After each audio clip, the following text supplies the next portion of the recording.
Ainsi, dans ces exemples, le mécanisme de la symbolisation semble être repoussé au second plan, ce qui doit sûrement être la règle. Je dispose cependant d'autres cas qui paraissent démontrer la formation possible des symptômes par simple symbolisation. L'un de mes plus beaux exemples est le suivant. Il se rapporte cette fois encore à Frau Cécilie. Alors âgée de 15 ans, elle gardait le livre et il y a une grand-mère fort sévère. Soudain l'enfant se mit à crier car elle éprouvait une douleur ténébrante au front, dans les yeux, et cette douleur persista pendant plusieurs semaines. Dans l'analyse de cette douleur, qui est réapparue 30 ans plus tard environ, la malade déclara que sa grand-mère l'avait regardée d'une façon si perçante que ce regard avait pénétré profondément son cerveau. Elle avait craint que cette vieille dame ne l'eût considérée avec méfiance. Et en me faisant part de cette idée, elle éclata d'un rire sonore et la douleur se dissipa alors de nouveau. Je trouve ici que le mécanisme de la symbolisation ne fait que tenir le milieu entre le mécanisme de l'autosuggestion et celui de la conversion. L'observation du cas de Frau Cécilie M m'a fourni l'occasion de réunir une vraie collection de ces sortes de symbolisation. Toute une série de sensations corporelles, généralement organiquement provoquées, étaient chez elle d'origine psychique, ou tout au moins avaient une signification telle. D'autres incidents étaient pour elle accompagnés d'une sensation de coup de poignard dans la région cardiaque. Ça m'a donné un coup au cœur. Pour supprimer le mal de tête hystérique, il faudrait sans aucun doute le traiter comme une douleur créée par un problème intellectuel. J'ai quelque chose dans la tête. Et en effet, la douleur disparaissait chaque fois que le problème en question était résolu. La sensation d'aura hystérique de la gorge se produisait parallèlement à la pensée. Me voilà obligé d'avaler ça. Lorsque cette sensation se trouvait provoquée par quelque offense, il existait toute une série de sensations et de représentations parallèles. C'était tantôt la sensation qui suggérait l'idée, tantôt l'idée qui par symbolisation avait créé la sensation, et il arrivait souvent qu'on se demanda lequel de ces deux éléments était l'élément primaire. Je n'ai réussi à trouver chez aucune autre patiente un emploi aussi poussé de la symbolisation. Cécilie M était, il est vrai, une femme remarquablement douée, en particulier pour les arts, dont très développée que l'avait amenée à écrire de fort beaux poèmes. Je prétends que lorsque l'hystérique crée une représentation teintée d'affectivité, par symbolisation d'une manifestation somatique, l'élément individuel et volontaire y joue un rôle moindre que l'on ne se saurait tenter de le croire. En prenant des locutions coup au cœur, coup au visage dans leur sens littéral, à l'occasion d'une offense, en les ressentant comme un fait réel, elle n'en fait pas un mesurage spirituel, mais ranime que les impressions auxquelles la locution verbale doit sa justification. Comment en sommes-nous venus à dire, en parlant d'une personne offensée, ça lui a donné un coup au cœur, si l'impression pénible n'a pas réellement été accompagnée d'une sensation précordiale qu'elle reconnaît et qui peut donc être reconnaissable? N'est-il pas vraisemblable que l'expression avaler quelque chose, utilisée pour parler d'une offense subie à laquelle on n'a pas répondu, émane vraiment de sensations d'innervation apparaissant dans la gorge lorsque l'offensé s'est interdit de répondre, de réagir? Toutes ces innervations, toutes ces sensations font partie de l'expression des mouvements émotionnels, comme l'a enseigné Darwin, consistant primitivement en actes adéquats bien motivés. Ces mouvements, à notre époque, se trouvent généralement si affaiblis que leur expression verbale nous apparaît comme une traduction imagée. Mais il semble probable que tout cela a eu jadis un sens littéral. L'hystérique a donc raison de redonner à ces innervations les plus fortes le sens verbal primitif. Peut-être même a-t-on tort de dire qu'elle crée de pareilles sensations par symbolisation. Peut-être n'a-t-elle nullement pris le langage usuel comme modèle, mais a-t-elle puisé à la même source que lui? Dans certains états d'altération psychique profonde, il se produit évidemment aussi une imprégnation symbolique des expressions verbales plus artificielles par images sensorielles et sensations. Chez Frau Cécilie, chaque pensée se transformait à certains moments en une hallucination dont la suppression exigeait beaucoup d'esprit. Elle se plaignait alors d'être poursuivie par une hallucination où elle voyait ses deux médecins, Breuer et moi, pendus dans le jardin à 2 arbres voisins. Cette hallucination disparut alors que l'analyse eut découvert l'effet suivant. Le soir précédent, elle s'était vue refuser par Breuer un certain médicament qu'elle réclamait. Elle espéra alors réussir auprès de moi, mais me trouva tout aussi impitoyable que Breuer. Elle se fâcha et se dit dans son émotion « Ces deux-là se valent ». L'un est bien le pendant de l'autre. Considération théorique par Joseph Breuer. Au début de ces études, nous avons dans notre communication préliminaire exposé les opinions auxquelles ont abouti nos observations. Et je crois que nous n'avons rien à y changer, tout au moins pour ce qui concerne l'essentiel. Cette communication est cependant si courte, si sommaire que nous n'avons généralement fait qu'y effleurer les questions qui nous préoccupaient. Qu'il me soit donc permis maintenant que les observations de malades nous ont fourni des justifications, d'exposer nos vues de façon plus détaillée. Nous ne voulons ni ne pouvons ici traiter à fond la question de l'hystérie. Il s'agit seulement d'étudier avec plus de précision, quelquefois même en les réduisant, des points insuffisamment établis ou mal soulignés dans la communication préliminaire. Dans cet exposé, il sera peu question du cerveau et pas du tout des molécules. Pour parler des phénomènes psychologiques, nous utiliserons la terminologie de la psychologie. Comment d'ailleurs agir autrement? En admettant qu'au lieu du mot représentation, nous employons celui d'excitation corticale, ce dernier terme n'aurait pour nous la signification que si nous parvenions à reconnaître sous ce déguisement une vieille connaissance et à le remplacer silencieusement par représentation.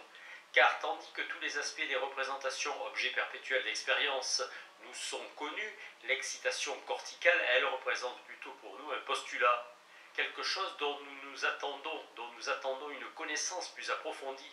Ce changement de terminologie nous paraît être une simple et inutile mascarade. Aussi, nous ne nous servirons presque exclusivement que de termes psychologiques. D'avance aussi, je réclamerai l'indulgence des lecteurs pour autre chose encore. Quand une science progresse rapidement, les pensées exprimées d'abord par quelques-uns deviennent aussitôt la propriété de tous.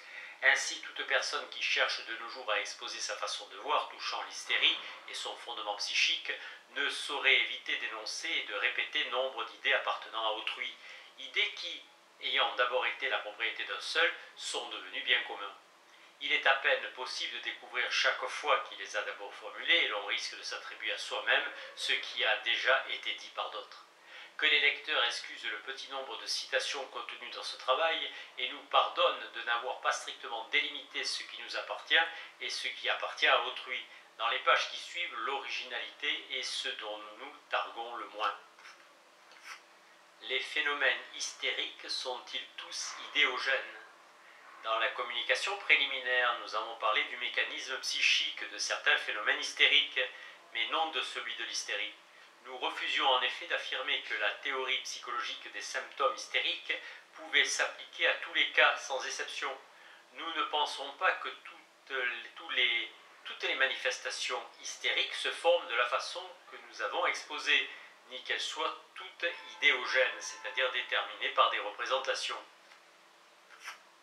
C'est par là que nous nous écartons de Mobius, qui proposait en 1888 la définition suivante.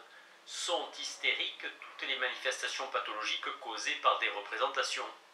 Plus tard, il ajouta un commentaire à cette proposition. Une partie seulement des phénomènes pathologiques correspond par son contenu aux idées motivantes, c'est-à-dire à celles provoquées par des suggestions étrangères et des autosuggestions, dans le cas par exemple où l'idée de ne pouvoir mouvoir le bras entraîne une paralysie de celui-ci. D'autres phénomènes hystériques, tout en émanant bien de représentations, ne leur correspondent pas au point de vue du contenu. C'est ce qui se passe lorsque, comme dans l'une de nos observations, la paralysie du bras est suscitée par la vue d'objets en forme de serpent. En donnant cette définition, Mobius n'entend ni modifier la nomenclature, ni prétendre que seuls désormais les phénomènes idéogènes pathologiques doivent être qualifiés d'hystériques, mais il soutient que toutes les manifestations morbides hystériques sont idéogènes. C'est parce qu'il est très fréquent que les manifestations hystériques soient provoquées par des représentations que nous leur attribuons toujours cette même cause. Il qualifie cette conclusion d'analogique. Je préférerais la qualifier de généralisation dont il conviendrait de vérifier si elle est exacte. Avant toute discussion, il faut évidemment s'entendre sur la signification du mot hystérie. À mon avis, c'est empiriquement et grâce aux observations qu'on peut, comme pour la cystite pulmonaire, établir le tableau clinique de cette maladie. Grâce au progrès de la science, ces tableaux cliniques fournis par l'expérience ont été corrigés, expliqués, approfondis sans qu'il faille en faire fi. Les recherches étiologiques ont montré que tous les processus partiels de la cystite pulmonaire sont diversement motivés. Le tubercule est dû au bacille de Koch, la destruction des tissus, la formation des cavernes, la fièvre infectieuse à d'autres microbes. Mais la tisie tuberculeuse n'en constitue pas moins une unité clinique et il serait erroné d'en détruire la notion en ne mettant à son compte que les tuberculoses spécifiques. Les altérations de tissus provoquées par le bacille de Koch et en lui enlevant les autres manifestations pathologiques. C'est de la même façon qu'il convient de conserver l'unicité clinique de l'hystérie, même lorsqu'on constate que ces manifestations se trouvent déterminées par des causes diverses et sont dues les uns à un mécanisme psychique et les autres non. Je crois fermement qu'il n'en est bien ainsi. Une partie seulement des manifestations hystériques et idéogènes et la définition de Möbius détruit l'unicité clinique de l'hystérie, voire celle d'un seul et même symptôme chez un seul et même malade. Étant donné que très souvent certaines représentations, certaines perceptions provoquent une érection, il faudrait admettre, si nous acceptions la conclusion analogique de Möbius, qu'elle seule suscite toujours cette réaction vasomotrice et que les excitations périphériques elles-mêmes ne la déclenchent que par le détour du psychisme. Nous savons que ce serait là une erreur et pourtant bien des faits nous inciteraient à adopter une opinion analogue à celle formulée par Möbius sur l'hystérie. Par analogie avec un grand nombre de processus physiologiques tels que les sécrétions de salive ou de larmes, les variations cardiaques, nous tenons pour vraisemblable et probable qu'un même processus puisse être déclenché aussi bien par des représentations que par des excitations périphériques ou autres mais non psychiques. Il s'agirait de prouver le contraire et nous sommes encore loin de pouvoir le faire. Il semble vraiment certain qu'un grand nombre de phénomènes qualifiés d'hystériques ne sont pas uniquement dus à des représentations. Considérons un cas tout à fait banal. À toute émotion, une femme réagit par un érythème siégeant au cou, à la poitrine et au visage, d'abord par plaques, ensuite conflue. Cet accident provoqué par des représentations serait donc, si l'on en croit Möbius, de nature hystérique. Cependant, ce même érythème pourrait se produire sur une moins large surface, par irritation de la peau ou par quelques contacts. En ce dernier cas, on ne pourrait le considérer comme hystérique. Il s'ensuit qu'un phénomène certainement unique serait quelquefois attribuable à l'hystérie et quelquefois non. Faut-il alors ranger l'éréthisme des vasomoteurs parmi les manifestations spécifiquement hystériques, ou plutôt le considérer comme un symptôme de banale nervosité?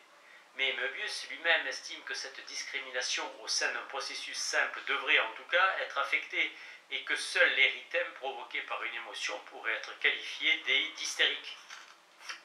Il en va de même en ce qui concerne les algies hystériques qui ont dans la pratique une si grande importance. Certes, ces algies sont souvent dues à des représentations, ce sont des hallucinations de douleur. Considérons les faits de plus près. Nous verrons qu'il ne suffit pas que les impressions soient très vives pour que ces douleurs se produisent.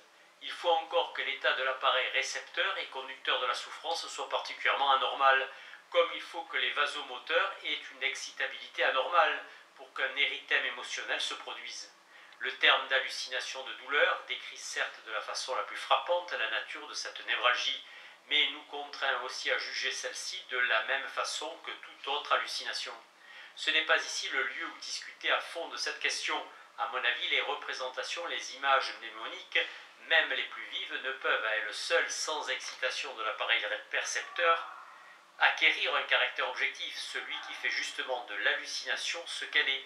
Cet appareil de perception, y compris les sphères corticales sensorielles, doit être différent de celui qui reproduit sous la forme d'images mnémosiques les impressions sensorielles. Une condition nécessaire de la fonction remplie par l'appareil percepteur est l'extrême rapidité du restitutio instatum quo ante, sans quoi d'autres perceptions ne pourraient plus se produire. Pour la mémoire, au contraire, une telle restauration ne saurait s'effectuer et toute perception crée une modification permanente. Il est impossible qu'un seul et même organe suffise à ces deux conditions contradictoires. Le miroir d'un télescope à réflexion ne peut être en même temps une plaque photographique. Je partage l'opinion de Meiner quand il dit que l'excitation de l'appareil percepteur confère à une hallucination un caractère objectif. J'entends parler ainsi de l'appareil percepteur dans son ensemble sans spécifier qu'il s'agit d'une excitation des centres sous-corticaux. Nous devons alors admettre qu'il est affecté d'une excitabilité anormale, caractère qui justement rend possible l'hallucination. Tout cela s'applique bien aux hallucinations sensorielles et davantage encore aux hallucinations de douleur.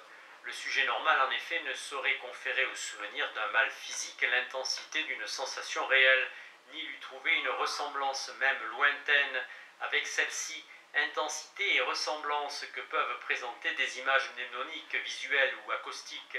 Je crois que même dans l'état hallucinatoire normal, je veux dire dans le sommeil, le sujet ne rêve de douleur physique que si celle-ci existe vraiment. Ou ainsi une excitation rétrogradante de l'appareil percepteur qui, du fait de certaines représentations, émanerait de l'organe de la mémoire et donc de norma encore plus difficilement concevable en ce qui concerne les douleurs que par rapport aux sensations visuelles auditives. Chaque fois qu'apparaissent avec une telle facilité au cours d'une hystérie des hallucinations de douleur, il faut en induire l'existence d'une irritabilité anormale de l'appareil qui enregistre les douleurs. Cette hypersensibilité ne se manifeste pas seulement sous l'effet de représentation, mais aussi par suite d'excitation périphérique, tout à fait comme dans le cas précité d'éréthisme des vasomoteurs.